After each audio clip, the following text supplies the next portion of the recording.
એ કરતા પોતાનું કામકાજ. હવેમાં એક દિવસ બન્યું એવું કે એનો ગધેડો ખોવાઈ ગયો.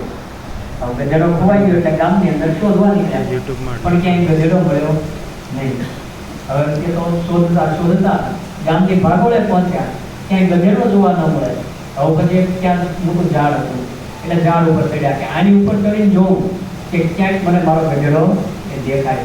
હવે ઉપર જોતા કોઈ કંઈ ગધેડો દેખાય નહીં. હવે એમ એવો એટલો સમય થયો ક્યાંક બે એક છોકરો ને એક છોકરી એ ત્યાં આવ્યા, ઝાડ નીચે બેઠા. હવે પ્રેમી પંખીડા હતા. આ તો વિડીયોમાં જ હશે. એટલે કે હે પ્રિય, કે તને મને તારી આંખની અંદર એ આખું જગત દેખાય.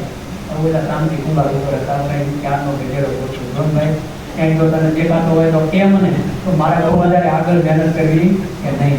પણ એની અંદર ક્યાંય ગધેડો એના દેખાય. આ તો ખાલી એમને કહેવા માટે કહેવાનું હોય, આમાં કાંઈ ગધેડો ગધેડો કાંઈ દેખાવાનો હોય કે નહીં. એને પ્રેમની અંદર આખું જગત પણ એની આંખમાં દેખાતું હોય કે નહીં. આ ખાલી કહેવા માટેનું કહેવાનું હોય.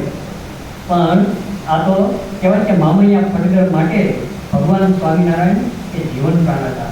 તેથી બળ ભરી શ્રી હરિને હાથમાં લીધા અને નદીની અંદર ફરવા દીધા કે નહીં. અને તેમ છતાંય જો કદાચ એ વિચારે છે કે વધારે જોર કરીને જો એ પડશે તો હું એમને છોડીશ કે નહીં.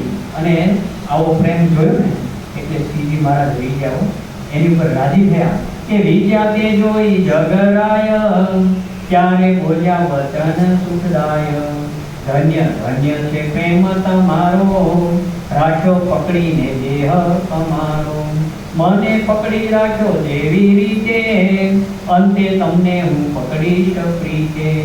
ધામ અક્ષરમાં રહી જઈશ, વાત મારા સમીપમાં રહીશ. મામૈયા ફટગર